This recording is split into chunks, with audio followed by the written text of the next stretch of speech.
And as we go through today's session, we're going to go through an explanation of what they are so you can spot them. We're going to go through an example so it kind of contextualizes it so you can really go, oh my God, that's happening for me. And then we're going to go into some ways to remedy it as well. So when someone does, your partner, when they do a behavior which you really admire and you're really passionate about, enforce that with praise. Thank you so much for that. It really means a lot. Thank you.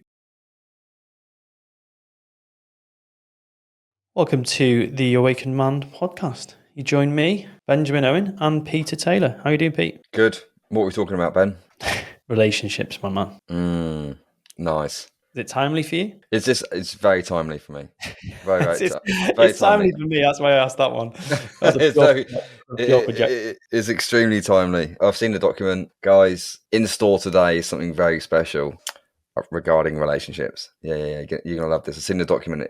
There's vulnerability in here. Yeah, we're gonna go straight in because we want to get into the juicy bits. I want to quick share backstory. When we created the Awakened Man, one of the reasons I got into men's work, all this stuff, is that I got in the relationship. It wasn't the right one. Went through divorce. It cost me money. Cost me a lot of humiliation. I cost myself that going through it. However you want to frame it, from the we talked about before. And I'm in a relationship now, which I absolutely love.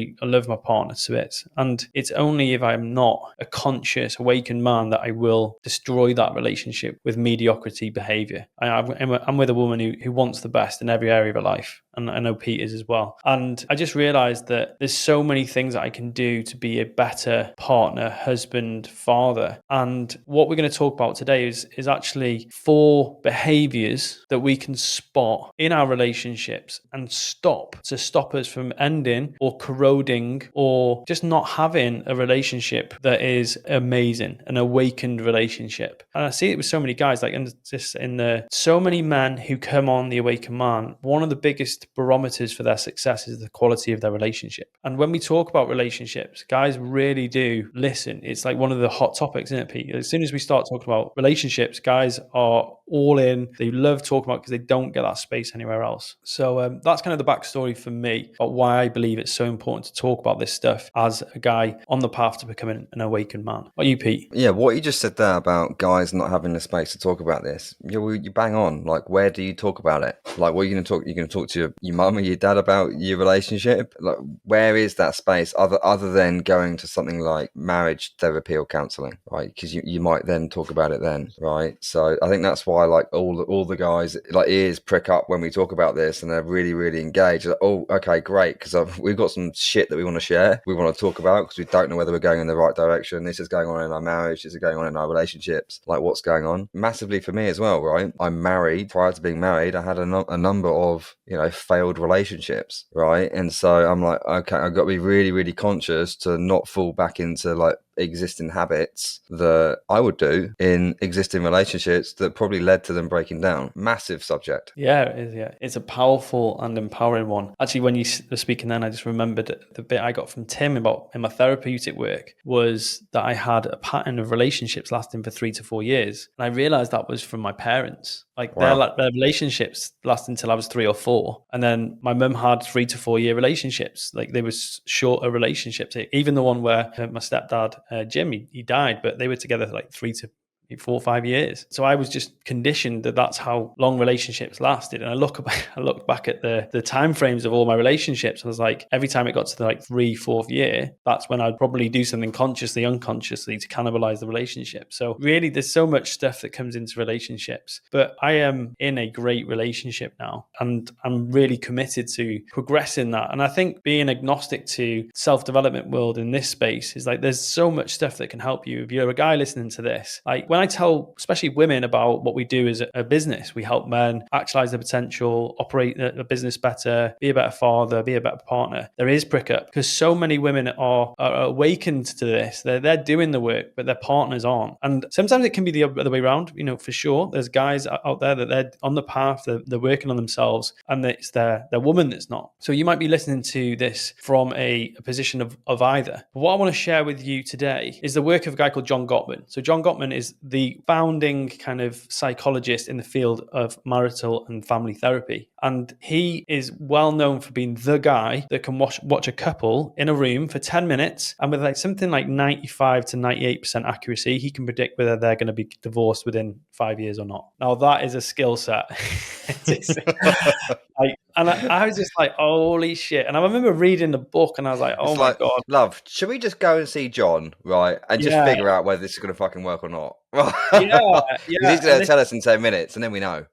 Exactly. And I was like, holy shit. And I remember reading the book. I've read lots of his books and I've read a lot on relationship building. And I just really remember thinking, oh my gosh, like this, I wish I would have known this going into my first marriage before. Like there was so many things that I could have seen way sooner. Now, not that that relationship was right for me. It wasn't. And I'm at peace with that. However, knowing it now in the relationship that I want to have, this is a forever relationship in the way I see it. I'm going to keep cultivating it in that light. There's 4 things that corrode relationships. And as we go through today's session, we're going to go through an explanation of what they are so you can spot them. We're going to go through an example so it kind of contextualizes it so you can really go, oh my God, that's happening for me. And then we're going to go into some ways to remedy it as well. I'm going to lead. Pete, you feel free to just jump in and cut me up and share some examples as we're going through, because I think you get in the first pass on this is just learning that there are 4 things that erode relationships. And you're like, when you start to see them in yourself or your partner, you're like, right, okay, this thing is going to mean that long term, it's going to make my marriage harder. Yeah, okay. They are criticism. That's the first one. The second one is contempt. The third one is defensiveness. And the fourth one is stonewalling. So we're going to go through each one piece by piece and start to unpick it. And like with all podcasts that we do, I'll give examples from my relationship. Pete can do the same. The first one being criticism. So criticism involves attacking someone personally or their personality or character rather than addressing the issue or the circumstance or the behavior. Now, the way that it will show up is blame, negative judgments, or character assassination. So for example, I've got a partnership with Pete. I've got a relationship with Pete. He's my business partner. Instead of him saying, I'm frustrated you didn't do that work, Ben, or I'm frustrated you didn't say this in this session or situation, his criticism comes up as, oh, you're so irresponsible, you're lazy, you're not doing things right, you're stupid. That would be a criticism. A complaint is, Ben, I'm frustrated that you didn't use the training here. That would have given you the example you needed, right? So this is actually where you start to look at self versus circumstance. So when you're criticizing someone, you attack the self. You're the problem. Whereas the criticism, like a complaint is, we have a problem. And that is a really big shift for me. When I learned that shift, I was like, holy shit, actually, it's not because I believe my partner is lazy, irresponsible, non-punctual. There's a circumstantial issue going on here. How can we address that together? What insights this is bringing up for you, Pete? Yeah, it's triggering the shit out of me. Good. Oh God, do you know that criticism? Yeah, I do that with Denise. I will criticize her without really. Do you know, we talk about this a lot actually. 50% of this battle is just being aware of it. It's just being aware of these things, like being aware of beliefs, being aware of like these triggers, being aware of like the way you talk and so forth. That's 50% of the battle. Once you start being aware of it, it's like, oh fucking hell, I'm doing it again. Right, I'll stop that, right? And it's like when you're talking about the criticism part, saying like, you're not that I'd say like you're so lazy, but there's definitely times where I will criticize her and it won't be a complaint sort of thing. It's like, I'm frustrated at this. It'd be like, why aren't you doing, you're not doing this? Yeah. So there's a really key point in Pete's language here, guys. If you're listening in, he says, I'm frustrated versus you're not. And that's actually like a really key point of what he's saying there. The difference when he was saying that is like, oh, I'm frustrated that you haven't cleaned up after tonight's meal versus, oh, you never clean up after the meal. Yeah, that's a blame. There you go. Yeah, that's it. That's the difference, right? That's the switch around is that I am frustrated about this situation, rather than you didn't do the dishwasher again. You leave your clothes lying around from fucking everywhere, right? Do you know? So yeah. Rather than like a direct right at you. Yeah, I see that. Yeah, and I think actually me and Pete met up on the weekend and we went to Poppy and Soph's speaking gig that they had, and there's 3 guys stood there talking about life and living with these women who are really ambitious and want to do well with life. And we all had the women were the messy ones and we were the guys who were blaming. But it was interesting because what actually I found that I blame on the inside. I'm not overt about it. I don't even talk about it. So I think part of this criticism, it isn't that you overtly criticize someone. It could be that you just have this narrative in your head. Oh my God, she's so lazy. I can't believe she hasn't done this. Oh my God, she's done this again. Like you go around the house blaming and blaming and blaming. So that actually is it's like that's part of this problem as well, is that one partner will continually inwardly criticize the other partner. So then when they walk through the door, you're all like toxic about them. And they haven't even done anything. They've just been going about their day as they normally exist. And I think that's where a lot of the problem comes from. I think that's probably like, I'd say 90% of it is more that, because some of that comes down to like not having hard conversations as well, right? Okay. And because you're not having the hard conversations, you don't, well, for whatever reason, you have them internally. You do? Yeah. Over and you play both over. roles. Yeah, you play both roles. Yeah. Oh, I'm not even going to bother saying that to them because they're just going to say this. And you criticize them even the way they're going to respond to your criticism that you haven't given them. So you end up really toxic. So ways to fix this. Okay, so the ways to fix this, to move into how to fix it, is I statements instead of you. Instead of saying, you've made me feel upset because you're not clearing up after yourself, you'd say, I feel upset. Yeah, I'm not happy. I'm not happy with the state of the house. I'm not happy with you not being on time. I'm not happy with this. It's I statements. Because it means that then you're not blaming the other person. You're taking responsibility for your own emotions. And we've covered this in other podcasts as well. We've done hard conversations and a few of these like radical candor conversations, right? The second one is being clear about what specifically the situation is that you're not happy about, not your partner. So instead of saying, I'm so frustrated or angry that you're lazy and untidy, use I feel angry about the dirty dishes that are left on the side after we have tea. I need that to change. So it's actually you're being very specific about the situation that you want to change, and you're not just, because it's like saying, I need you to change. It's quite a difficult thing for people to kind of digest. So what happens is, if you just be very intentional around your language, I feel angry about this specific circumstance, that's going to help you massively. And then the final one is I need. And this is, we actually interviewed Dr. Robert Glover about normal Mr. Nice Guy syndrome in men, and it's asserting your needs. Like guys often find it very difficult to say what they need. Yeah, I need, be clear about what you want to happen and what you don't want, instead of what you don't want to happen. So this is kind of like, instead of saying, I'm angry about how lazy you are, I wish you could just stop leaving your makeup everywhere. That's what you don't want to happen. You'd say, I'm angry about all of the makeup being left on the side in the bathroom. I would appreciate you could clean it up as part of your routine. You're stating what you want instead of what you don't want. And then this was like really helpful for me. I was like, actually, hang on a second. How often in my relationship am I just telling people what I don't want? Because in coaching, I hear that a lot. People are very, very good at saying what they don't want in their life, but they're not very good at creating what they do. And I think that's super powerful. And I think it's probably the most powerful insight I had from creating this session is like, all right, I'm very intentional about what I don't want, but am I very intentional about what I do want? Yeah, I like that. I've actually just put a note on here as well. Would that bring anything up for you, Pete, before we go on to the next one? No, it's just, I think for me personally, this is a real work on, right? This is probably something I'm going to have to write on my whiteboard to look at, like just in the language, just to keep reminding, okay, here's like just set a rule for myself. I'm really liking rules recently, like if this, then that. So like if, but also, and this is like a thing that all you guys can do is like think of these situations that come up frequently, right? Because it's going to be really difficult for us to like tackle these situations like in the moment, just like spontaneously, like, oh fuck, how am I going to do that? Because my like, natural reaction is just to go into like accusing and so forth, right? But if we can think about maybe 3 or 4 scenarios in our relationship where this comes up a lot, like the makeup, like the clothes on the floor, or like just to make think these things always come up. Okay, so maybe that's my rule around that is when I see that, I don't go into pointing the finger at them. I go into this code, this line. I say this, like, so if this, then that. Yeah, good point. Actually, this kind of leads into what I've just put on here is like something called a fundamental attribution error. It sounds a mouthful. And this is just acknowledging that this is always going on in our lives as well. So it's the tendency people have to overemphasize personal characteristics and ignore situational factors when they're judging others. And what that means is like when I'm driving, if I suddenly swerve into a lane, it's because I had a situational reason to do it. Maybe a bird was flying at me or unintentionally moved move the wheel. But if someone else does it, they're a dickhead.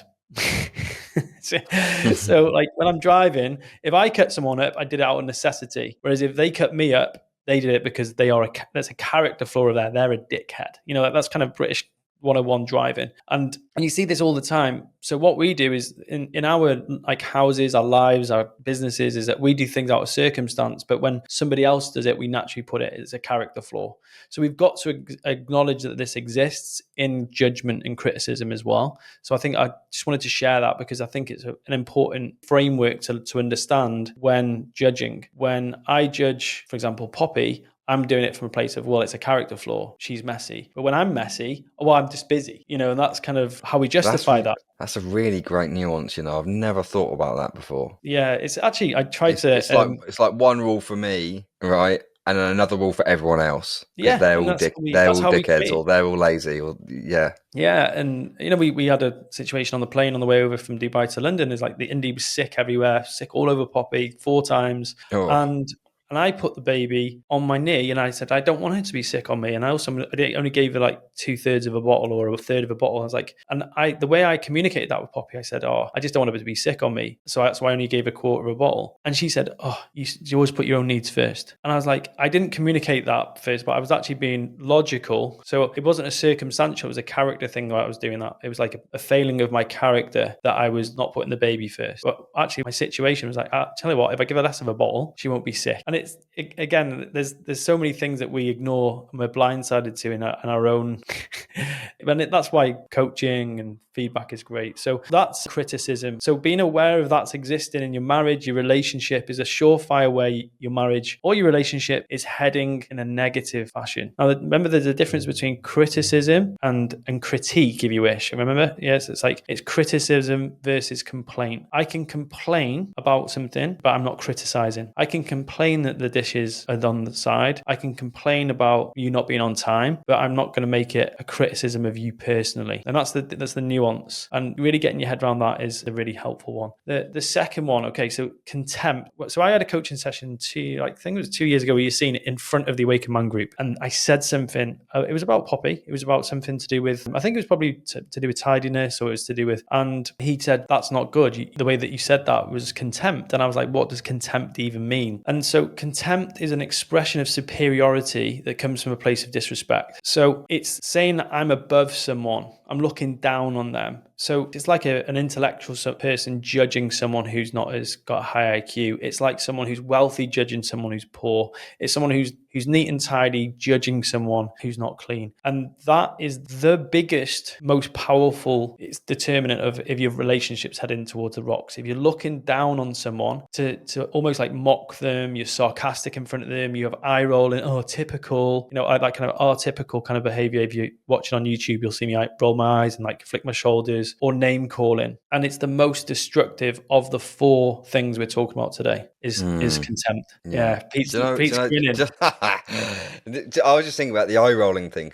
so my wife's Italian. She eye rolls all the time. And I'm like, Denise, I'm telling you, that is in the UK, that is damn rude. Like, don't eye roll like when we talk, right? But in Italy, that's just, it's just like, it's because there's so many mannerisms and there's so many facial expressions that we don't use over in the UK. It's like, it's not rude. I'm like, that is damn rude.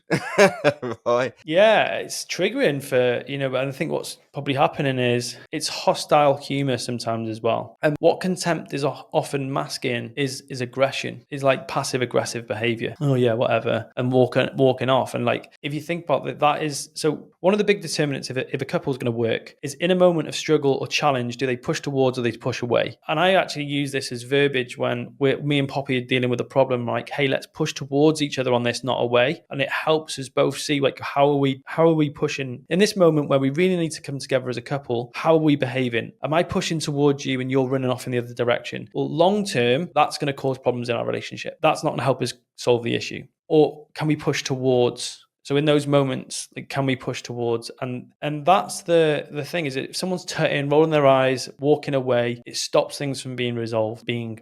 So that's an important one to look at. But the main contributor to this, what creates this pattern, is you've started to focus on the negative in your partner. You've started noticing things like, oh, she doesn't do this, she doesn't do that, she doesn't do this, he doesn't do that. And what's happened is you just built up a pattern of noticing the bad things. And that is, like, long term, is that you become so toxic about how you view your partner. And it was actually Darren Hardy's book, The Compound Effect. I think it was in there. He talked about writing 3 things that he loved about his wife every single day. And then he gave her the book, and I'll talk about this in a second, but you start to notice the good things and you start to bring awareness to the good things. That's how you turn the ship away from the rocks. You want to share on that, Pete, before we move forward? No, I think it's a really powerful one. I can see why this is the most destructive one. Like you just said there about the Compound Effect book from Darren Hardy, that it compounds if you write the good things about them, but it goes the opposite way, right? Compounds over time if you consistently think about the bad things about your partner, pick out the bad things daily. Yeah, and I think it's that superiority thing got me when I was like doing the research for it. I was like, oh yeah, well, like, where am I pretending like I'm superior to my partner? We're on the same team. We're on the freaking same team. Like, and that, I'm really lucky. Like I don't have that, but when I have seen it, it's in those areas where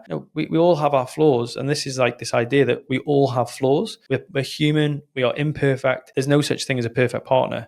Yassine says this again and again and again. There's no such thing as a perfect relationship. There's no such thing as a perfect partner, and everyone's going to have flaws. And when you have a partner with a flaw, how do you react to that flaw? How do you respond to it? How do you nurture it instead of judging them, calling them an idiot, belittling them, rolling your eyes, sarcasm?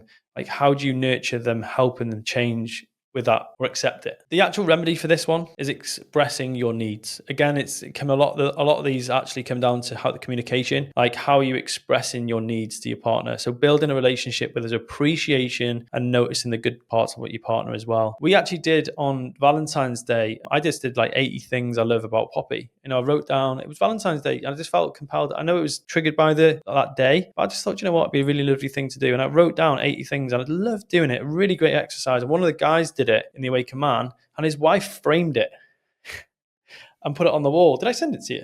Yeah, I see it. Yeah, one of the guys, he did 80 things I love about you. And his wife was so touched by that, she framed it. And I think that's what happens, is sometimes we forget to slow down and acknowledge the things in our partner which we absolutely cherish and love, because we're so toxic and we're fueled by the things that they're not doing, the gaps. And that was amazing to see that. And I think just slowing down and taking time to really express what you love about your partner, expressing thanks and gratitude and fondness and admiration. Now, it sounds quite mechanical, but Poppy's really good at doing this. And she said, what's the best thing that's happened for you today? At the end of most days, she'll say, what's the best thing that happened to you today? And that was like really big for me. It's like, actually slow down and say, actually, I really love that you did that. So when someone does, your partner, when they do a behavior which you really admire and you're really passionate about, enforce that with praise. Thank you so much for that. Really means a lot. Thank you. Third one. Okay, so the third behavior that erodes relationships: defensiveness. So when I was going through my struggles with my first marriage, I remember I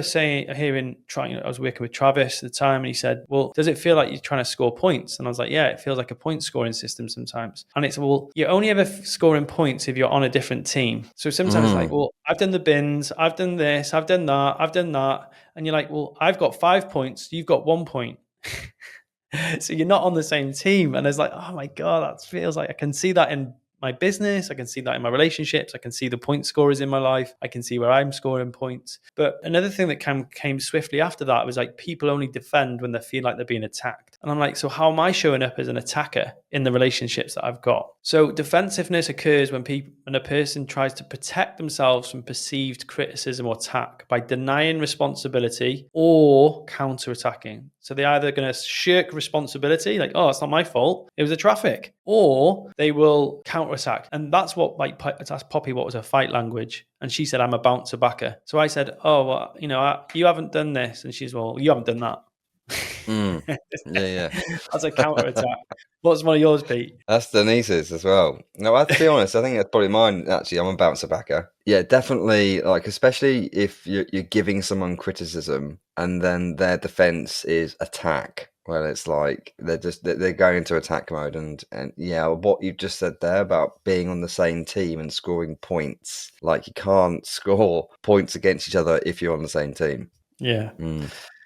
And what this does, it doesn't resolve conflict, it escalates it. And this is, if you think about this in the situation that Pete was on about there, is that, Pete, you haven't put the washing out. Well, you haven't let the dog out. The washing's still not out and the dog's still not out. Yeah. So like it doesn't, it's like, it's looking at your relationships and like, actually, we haven't got pragmatic dialogue around the resolving conflict. We've just got things that entrench it. And actually, the more angry and pissed off we both are, the tasks still have to be done, but we both feel really shitty about it doing it. Instead of like, hey, honey, listen, I've got to put the dog out. I've got to take the dog for a walk. Can you put the washing out? Because I've got to be on a call in 10 minutes. That'd be really helpful. And it's like, that's a more creative way to look at the problem. It's like, oh, dude, you haven't put the washing out. I've got to walk the dog. All blame. And so this is how we start to create our relationships differently, when we start to acknowledge that if we bring defensiveness to a conversation, it feels like we're being attacked. But sometimes there's not even an attacker in the room. We've already presumed we have to defend ourselves from maybe past conditioning, past partners, boyfriends, girlfriends. So we have this natural tendency to show up as defensive when we're actually under no attack. It's like, hey, listen, I'm not attacking you here. I just wanted this to be resolved. So the antidote for this one is to take 100% responsibility for your state. It's taking 100% responsibility for the way that you're showing up in that relationship. That your partner can't make you feel a certain way. Like there is the statement that I say that triggers a lot of people, that nobody outside myself can make me feel a certain way without my permission. So if Pete decides to feel victimized by something that hasn't happened in the business or Denise, it's on him to take responsibility for his state to go and challenge and change that. Any insights there, Pete? Well, no, that's good. Powerful. I knew the antidote there would be just take responsibility. Just take 100% responsibility. It's tough, but it is the antidote. Yeah, so that's it is the antidote. We actually could do a whole podcast on taking 100% responsibility and how it's helped change the guys' lives in Awaken Man. It's something we cover frequently, and it's actually really powerful. Every time we go through it, I get a deeper insight about that. And the final one is stonewalling. Now, I didn't even know what stonewalling was. Like a lot of these concepts, I was like, never even heard of that. But you hear about the concept, and you hear about how it manifests. And you're like, stonewalling is being there physically in the conversation, but then becoming absent as a mechanism of escape or safety. Pete's shouting at me. He's getting angry. He's pissed off, and I don't engage him. I don't literally give him my attention. So what I do is I move to silence. I ignore him, or I physically distance myself. And it's driven by the parasympathetic dominant freeze response. It is fucking huge for men. They won't even get into the conversation with their partners. They've got their wives that they're going at them. They said, listen, I want this to change. And they just shut down. They don't speak. They don't communicate. And they just say, oh, I'm just not a talker. That's how guys stonewall their wives. And then you can see these wives, you're like, oh, I just want him to learn to, like, when women see me, they're like, Ben, I want him to talk. I want him to open up. I want him to share about these things. And he just shuts me down, or he won't communicate with me about this. I'm like, he's got to go and do the work. And this is massive for men. Not so much for me. I've worked a lot on this. Pete, what about you? You'll get in. This is a work on. This is a work on. Is it? Is it? Okay. I thought you. Do you know what? No, like I am better at this. I noticed it. I noticed it a couple of weeks ago, actually, because I noticed there were times where I freeze. So like fight, flight, freeze sort of thing. I was like, do you know what? My mechanism for many situations is actually to freeze. Okay, I'm going to do some work on that. So I've started doing work on that, and then I noticed it when me and Denise had a conversation about our relationship like a couple of weeks ago. Like we're having it was a hard conversation, and prior to that conversation I kind of, oh yeah, these are some things I want to say, and then when we had the conversation, I noticed it. I'm like, fucking hell, I'm freezing up here. Right. So yeah, I could see this as a big one for men. Yeah, and the canary in the mine for this is the person grabs their phone. And I was like, I read this, and I was like, oh my God, I can see where I do it. And we were talking about the wedding the other day. Me and Poppy were doing wedding planning, and like I didn't engage her in the conversation because there was some discomfort coming up for me, and it wasn't a hard conversation. It was actually a really exciting one. What we're going to be doing. I was uncomfortable, and I picked up my phone and I disengaged in the conversation. So I was stonewalling something quite positive. And I realized that afterwards, I'll actually probably go and tell her now I've just said it on the podcast. So what happens is, as we feel uncomfortable, we have disengaging behaviors. And men, you've got to spot this. What it implies to your partner, to your woman, is that I'm never going to get him to listen to me about this. I'm never going to get through this problem because we can't have a pragmatic, logical conversation. And the thing is there is a few things, like the other things to do, like what we've outlined, and the first three will help you with this one. Push towards, not away. Start to cultivate greater, prediction response, that when you have an argument, it's not going to turn to a row and aggression and violence. Like if someone shouts at me, I shut down. My dad raises his voice, I shut down. If there's a yelling in the conversation, I melt. I'm just not good with people shouting at me because I got a trauma response from when I was a kid. There was violence, there's actual fighting and stuff goes on. But what I've started to learn now is that I can have a disagreement and a heated disagreement with people, and I can still move forward, and the relationship's going to improve. And that's why I've talked to people about this before. Even in heated debates, I've just have to have that safety. But you can create your own safety by saying, listen, I need to just take a 20-minute break from this conversation. I'm going to come back in and we're going to move forward with it. But right now, I'm not in a logical, rational space. I'm just in freeze. So the thing you can do, if you're a man listening to this, is telling your partner, listen, there's something that I feel contracted around in this conversation. Give me 10 minutes and I'll come back to it. So you're giving them that thing that we're going to resolve this, we're going to move forward, but you go and take your 10 minutes, get yourself freshened up, get yourself back in the game, and you come back with a logical, rational mind, and you will you will get through these problems. And I think this is a big one. We could go literally a mile deep on each one of these, but here they are. There's 4 of them. What we'd be really interested to know is which one would you like to work on? Because I think for me, it was definitely the latter 2. It's the stonewalling and the defensiveness. What was yours, Pete? All of them. if I was to pick the one key one, though, it would be defensiveness. Guys, thank you so much for listening to this podcast today. I hope it brings you some kind of clarity. This is stuff we work on with men every single day. We share this kind of stuff and we coach them around this stuff. So if you find that you've got a big problem around any of these areas, all you need to do is head on over to menspod.com, and we have conversations in our free Facebook group about these very topics. We'd love you to come and join the conversation, because it's stuff like this that will transform your relationship, transform your business, and transform your life. Cheers for watching or listening. Yeah, thank you guys.